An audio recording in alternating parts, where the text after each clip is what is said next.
tell you, even though I didn't love the new Fantastic Four movie, as so many of you did, it is so great to be back into this space in Marvel, the MCU, where they're heavily borrowing from the comics. It just gives us so much more to talk about. I mean, people can say that Disney Plus was the issue, and to some degree it was. But I do think that the lack of this conversation, where we can look to the comics for clues and discuss how Feige, what he keeps and what he changes, has been a big part of the MCU secret sauce, and something they lost for the past few years. And oh boy, though, it is back with a vengeance with the upcoming Doomsday and Secret Wars. And we are about to have one heck of a conversation. I'm so excited to hear your own thoughts and theories down below. Okay, so this weekend, a lot of moviegoers fell in love with Marvel's first family, either discovering them for the first time or seeing their longtime favorites finally done justice on the silver screen. But a silver screen, get it? But what's going to happen next for the Fantastic Four as they go right into what are expected, hope to be, two of the biggest MCU event movies of all time, Avengers Doomsday and Avengers Secret Wars. I hope that Jonathan Hickman gets his flowers because he's largely responsible. Go pick up this comic. It is going to be crucial for you not only enjoying these movies, but being able to participate in these discussions. I'm going to catch you up, but I think it'll help you to form your own theories and to play along if you've read the material, the source material yourself.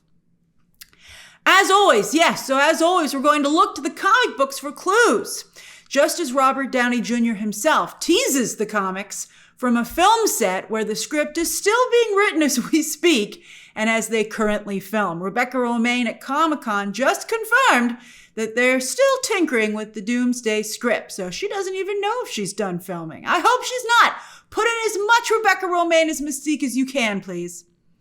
But who cares if it's last minute seat of your pants? I mean, we'll see how Superman and Fantastic Four shake out, but for all of James Gunn's talk about not rolling camera till the script gets just right, people are really rallying for some reason behind Fantastic Four all of a sudden. So, it's worked out very well before, and it was all done at the last minute by the seat of Feige's pants. So I think it's safe to say it will probably, hopefully, work out again. And Feige has two very strong safety nets for these films.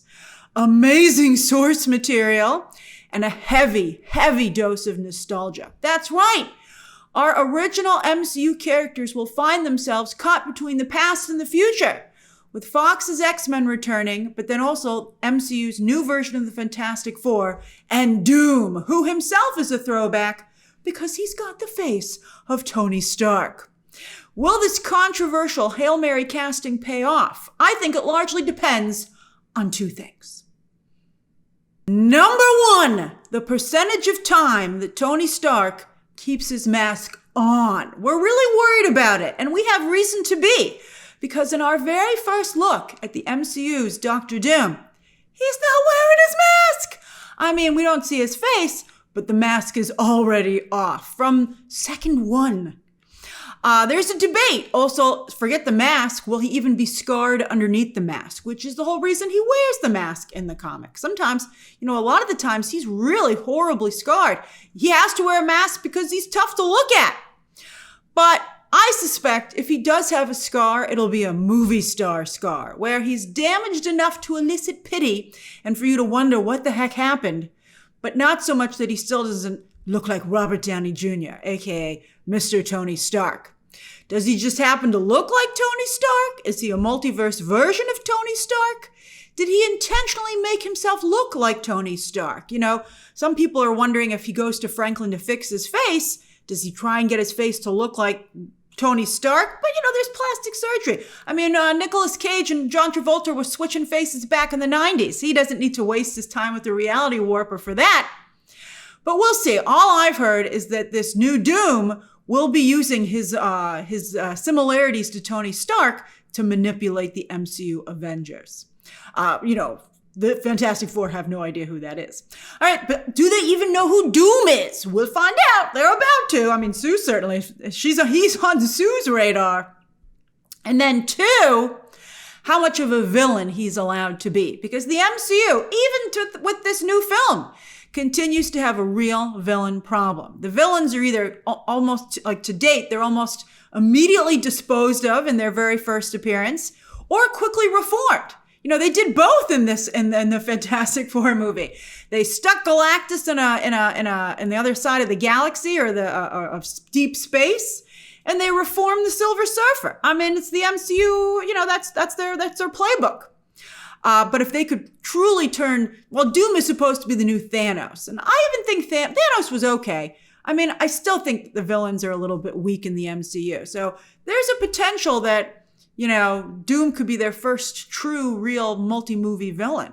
That'd be pretty nice. What do you think it will take? What must it take for Robert Downey Jr.'s switch from Tony Stark to Victor Von Doom to be successful? Aside from buckets of cash, I'm sure it wasn't that difficult to convince Robert Downey Jr. to become the new Doom. Doom also is dressed in a suit of armor like Iron Man, so that's a nice correlation there. And Doom is not only also a master of science, but of magic. Remember I pointed out back in the day that when Robert Downey Jr. saw anybody else succeed in the MCU, yoink, he wanted to be in that space. He got into the Captain America space. He got into the Spider-Man space. And now he's getting into the Wanda space, the Doctor Strange space. Doctor Strange was very cool in Infinity War and stuff. All right, so that puts Robert Downey Jr. right where he loves to be, the center of attention, at the center of the MCU, which currently has two big spaces, science bros and magic hoes. I couldn't help myself. All right, in fact, one could describe Secret Wars as a really big version of WandaVision, which was, again, hugely successful. And I think Robert Downey Jr. was like, me like it. Doom, though, remakes reality not into a bunch of TV sitcoms, but into a Game of Thrones novel, basically. And it would make sense that Doom would be a Game of Thrones fan, as the country he rules, Latveria, is basically a scientifically advanced Westeros, complete with his very own Red Keep, his own castle. We see an empty seat for Latveria at the Future Foundation in this new movie, but that's it, along, of course, with the post-credit scene teasing Doom. Oh, and by the way, in the comic, he also stole Reed Richards' wife and kids. That Jonathan Hickman, whew, it was spicy, and we loved it. In the comic, though, Doom takes them, not so much because he's in love with Sue Storm. I mean, I'm sure to some degree he says that's why, but really it's because he's jealous of Reed Richards. But in the MCU, at least so far, Reed and Victor have no backstory to build on. I wonder how they're going to deal with that issue. They can't have Pedro Pascal's Reed Richards be like, you! And then we're all just supposed to catch up. I mean, the reason it hit so hard in Secret Wars was because of decades and decades of storytelling. All right, but Franklin Richards, like Wanda Maximoff, has the power to reshape reality, and Doom is going to need that. So, once again, here's a quick refresher on the Secret Wars comic. Basically, Marvel, of course, has their original universe in the comics, the 616. But to help with sales, Mark Miller had really spearheaded this. They had created the edgier and cooler line of comics called the Ultimate Comics, which I think the greatest thing to come out of that, obviously, is Miles Morales. But eventually, those sales started to lag a little bit. And Miles was so popular in the comics, they wanted to bring him into the regular stories. So they said, we need a comic book event to merge these two worlds. So enter Jonathan Hickman's Secret Wars.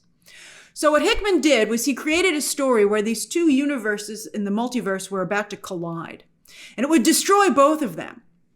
So Doom literally finds a way to make himself God and saves who he wants by remaking both universes into Battle World, where he rules as God Emperor. Doom's not taking any chances. He's a God and an Emperor and ruling over multiple houses. Just like in Game of Thrones, there's territories and different comic book groups are in each one.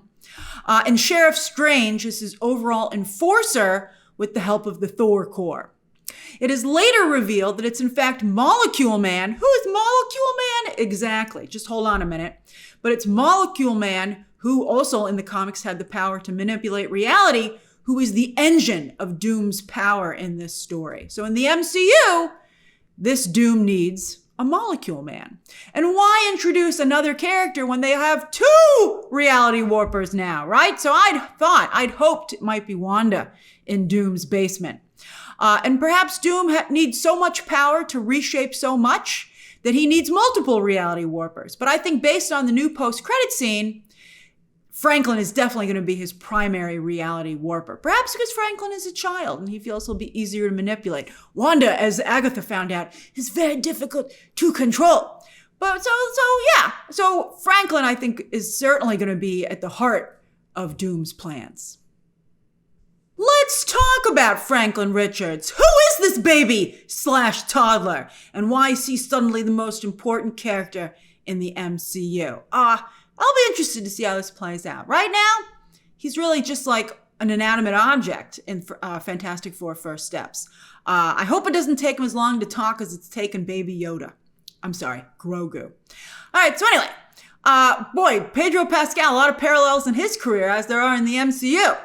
All right, so Doom might play God in Secret Wars, but Franklin Richards truly is a god, as Galactus picks up on in Fantastic Four First Steps. To be honest, in describing Franklin's powers, he can do whatever the writers need him to do, and they've had him do an awful lot over the years. Onslaught, that was a big story in the comics, who was the combination, it turned out, of Professor X and Magneto's subconsciousnesses, brought to life in physical psychic form. Comics, you gotta love them.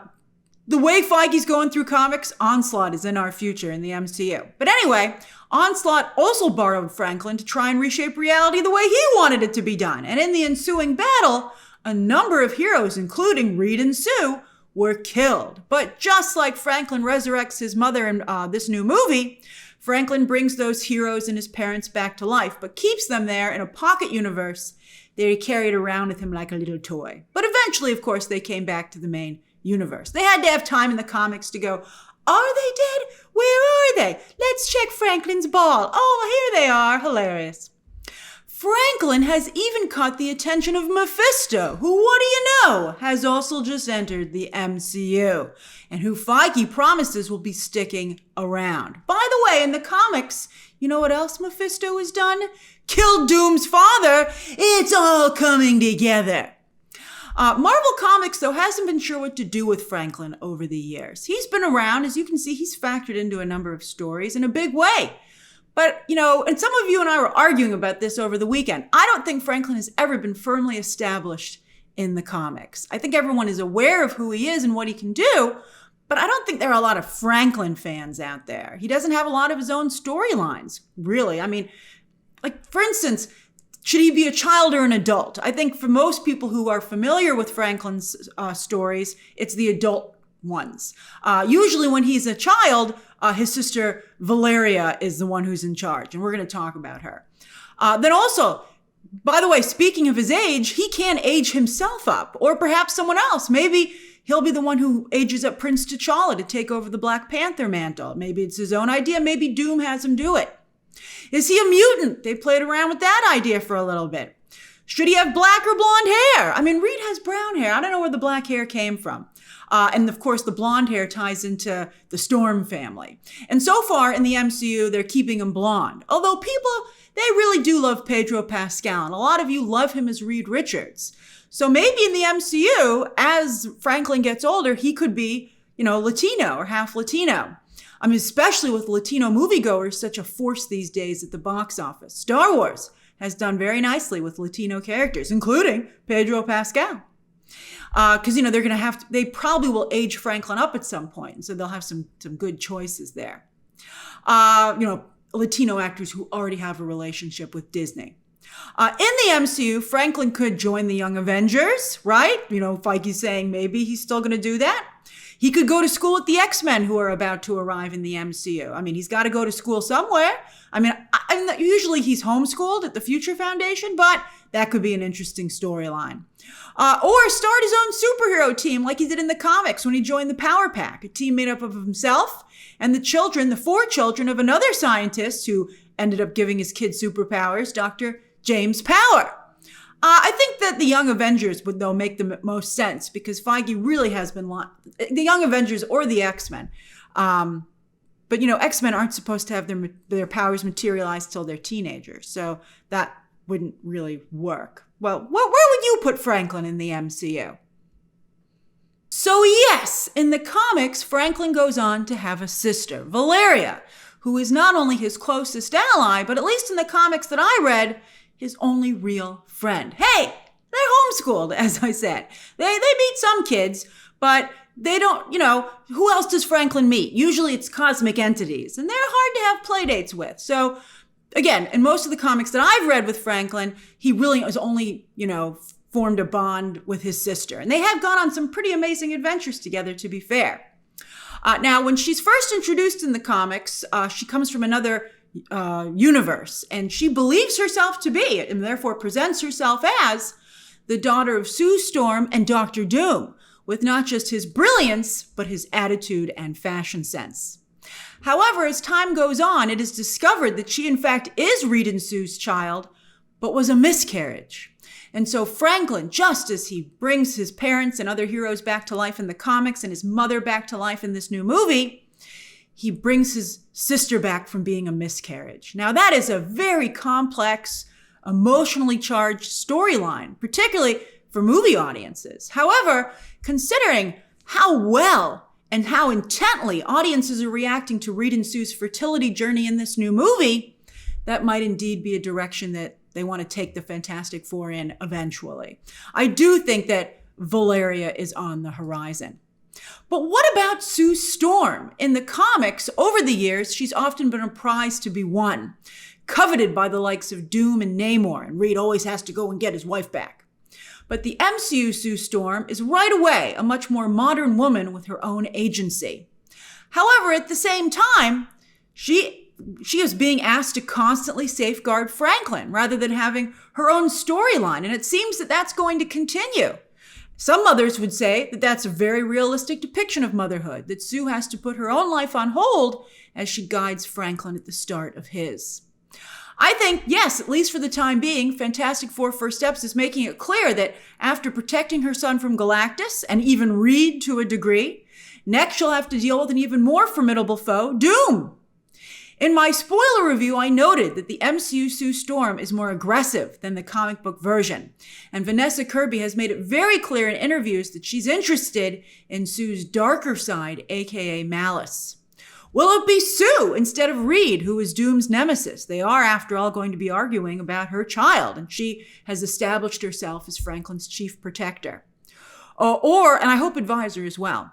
Or will she somehow find herself joining Doom? How are we going to get to Malice, unless that's what the path is? And there's a long history of this in the comics, not just Sue Storm becoming Malice, but Jean Grey in the Hellfire Club, Madeline Pryor from Mr. Sinister, and of course, Scarlet Witch and Doom. So yes, doesn't all of this sound a little familiar to you? Let's look back at another mother willing to sacrifice herself for her children, Wanda. Where is Wanda? I mean, they're redoing WandaVision to a degree. Maybe that's why they don't want her around. I mean, she can reshape reality like Franklin and wields magic like Doom.